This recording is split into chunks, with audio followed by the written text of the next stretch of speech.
10 में से एक वीडियो ऐसी होती है जिसके अंदर there is a strong social message. एक नंबर का घटिया जासूस है तू। तेरे से अच्छी जासूसी तो ट्विटर के ट्रोलर कर देते हैं।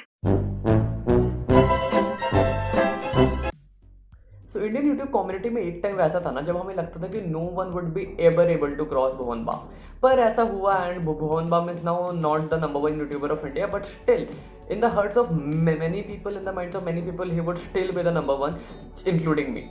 पर इन दिस वीडियो में हमारा पॉइंट वो नहीं है। इस वीडियो में हमारा पॉइंट ये है कि there is a lot which you can learn from Bhuvan Bam, पर in this particular video I tried to extract some point from Bhuvan Bam's maturity, कि how responsible he is as an influencer, और वो अपने इन्फ्लुएंसर्स की रिस्पॉन्सिबिलिटी को कितने अच्छे से समझते हैं और उसे कितने अच्छे से एग्जीक्यूट करते हैं। पर अगर तुम अंडर द रॉक रहते हो और तुम्हें नहीं पता कि भुवन बाम कौन है, तो मैं तुम्हें एक छोटा सा बैकग्राउंड दे दूं।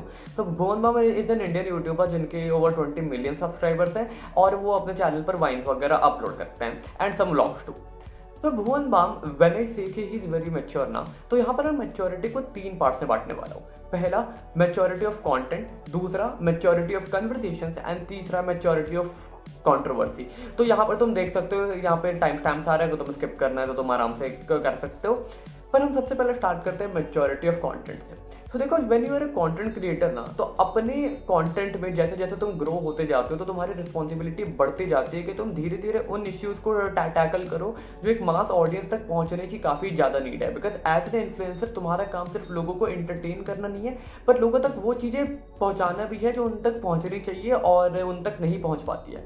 तो तुम भुवन बाम की अगर वीडियोज उठा के देखोगे ना, तो तुम्हें ये बात बहुत अच्छे से समझ में आएगी कि बहुत सारे वीडियोज़ में ऐसा होता है कि वो किसी सोशल टॉपिक्स को उठा के लाते हैं, या फिर वो बहुत बार आयरनिकली या फिर सटायरिकली कोई ऐसे टॉन्ट्स मारते हैं जो एक सोशल मास अपील करती है, जो लोगों को सोचने पर मजबूर करती है। अगर तुम भुवन बाम की लास्ट 1-2 वीडियो देखोगे ना, तो वहाँ पर कभी फार्म बिल के बारे में बात की गई है, कहीं पर इंडियन मीडिया के बारे में बात की गई है, या फिर ऐसे बहुत सारे एक्सट्रैक्ट्स हैं जहाँ पर तुम्हें देखने को मिलेगा कि सिर्फ इंटरटेनमेंट या फिर सिर्फ कॉमेडी या फिर सिर्फ गालियाँ उनकी वीडियोज़ का पार्ट नहीं होती है। उनके वीडियोज़ में एक बहुत बड़ा मैसेज भी होता है apart from what is done in comedy वाला पार्ट। तो बहुत सारी चीज़ें होती है, बहुत सोशल मैसेजेस होते हैं, सोशल टॉपिक्स पर बातें होती है, और बेसिकली वहाँ पे आयरनीज बहुत होती है, which is very important for an influencer to include in his content. Because अगर तुम जैसे जैसे ग्रो होते जाते हो तो तुम्हारे शोहरा, तुम्हारे पैसे जैसे जैसे बढ़ते जाते हैं, तो तुम्हारे पास एक रिस्पॉन्सिबिलिटी भी आती है, और तुम्हें उस रिस्पॉन्सिबिलिटी को एग्जीक्यूट करना अपने कॉन्टेंट के थ्रू बहुत इंपॉर्टेंट है। मैं और ऐसे बहुत यूट्यूबर्स को देखता हूँ, पर मुझे ना कहीं भी किसी यूट्यूबर के कंटेंट में वो बात नहीं दिखती, वो सोशल अपील वाली बात दिखती नहीं है कि तुम किसी इंपॉर्टेंट मैसेज को अपने वीडियोस के थ्रू कन्वे कर रहे हो। देखो, स्टोरीज लगा के ट्वीट करके कन्वे करना अलग बात होता है, लेकिन तुम्हें काफ़ी कम लोग ट्विटर पर फॉलो करते हो, तो तुम्हें काफ़ी कम लोग इंस्टाग्राम पर फॉलो करते हैं। तो अगर तुम अपने कॉन्टेंट के थ्रू उस पर्टिकुलर मैसेज को स्प्रेड कर पाओगे जिसको लाखों करोड़ों लोग देख रहे हैं, तो देन ऐसा माना जाएगा कि you are an actual responsible influencer, and that is one thing which we can learn from Bhuvan Bam. Number 2 would be maturity of communication या फिर मैच्योरिटी ऑफ इंटरव्यूज। तो देखो, जब तुम भुवन बाम के इंटरव्यूज देखोगे ना, तो तुम्हें ऐसा समझ में आएगा कि जब उनके इंटरव्यूज होते हैं ना, तो जब आंसर ही गिव्स वो काफ़ी फ्रेम्ड होते हैं, बहुत ज़्यादा फ्रेम्ड होते हैं, एंड उनके जो आंसर्स होते हैं वो काफ़ी प्यारे होते हैं, and the answers are well balanced. मतलब ऐसा नहीं कि कभी कुछ पूछ दिया गया तो एकदम से एक साइड होके बोल दिया, या फिर अगर उनसे कुछ अच्छी बात पूछ दी गई तो वो बहुत ज़्यादा एक्साइटेड होकर बोल गए, या फिर कुछ अगर बुरी बात पूछ दी गई तो बहुत ज़्यादा एरोगेंट हो गए। तो उनके तुम कोई भी इंटरव्यू उठा के देख लो, he maintains that same kind of humbleness जो तुम्हें हर इंटरव्यू में मेंटेन करनी चाहिए, and that is I call maturity.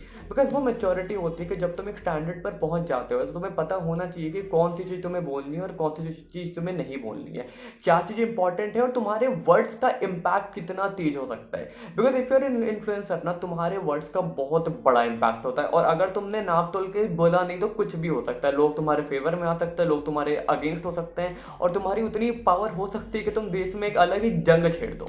That was maturity of communication. Now, number 3 would be maturity of controversy. तो ऐसे तो Bhuvan Bam is known as a YouTuber जो कंट्रोवर्सी से बिल्कुल दूर ही रहता है, पर अभी रिसेंट में अमित भड़ानन ने भुवन बाम पर बहुत सारे एलिगेशन लगाए थे, स्टोरीज पे स्टोरीज, कुछ भी। आई एम नॉट सेइंग कि दोज एलिगेशंस वर रॉन्ग, पर यहाँ पर मैच्योरिटी उनकी ये है कि उन्होंने उन पर रिप्लाई नहीं किया, he just kept doing his work, और उनको जो अच्छा लगा वो करते गए। एंड दैट इज़ वेरी अजीब इंडियन कम्युनिटी में, क्योंकि इंडिया में ये है ना कि हमें दूसरों के झगड़े देखने में बहुत फन आता है। तो अगर कोई एक यूट्यूबर किसी पे एलिगेशन लगा रहा है तो हम दूसरे यूट्यूबर को फोर्स कर देते हैं कि तुम रिप्लाई करो। पर वैसा हुआ बीबीबी के साथ, पर Bhuvan Bam did not reply because he that kind of person जो मैच्योर है, उनको पता है कि देखो इन चीज़ों में पढ़ने से कोई फायदा नहीं है। All it did what to focus on is work. जो उनका भी न्यू फिल्म आ रही है, शॉर्ट मूवी आ रही है, वो उनके शूट में बिजी थे। So that is also a part of maturity. तो हमने बात करी 3 मैच्योरिटीज के बारे में, एक कंटेंट की मैच्योरिटी, कम्युनिकेशन की मैच्योरिटी, और हमने बात करी कंट्रोवर्सी की मैच्योरिटी में। ये वो 3 चीज़ें हैं ना जो मुझे भुवन बाम से बहुत ज़्यादा इंस्पायर करती है, and that is why apart from his content I love him as a human being.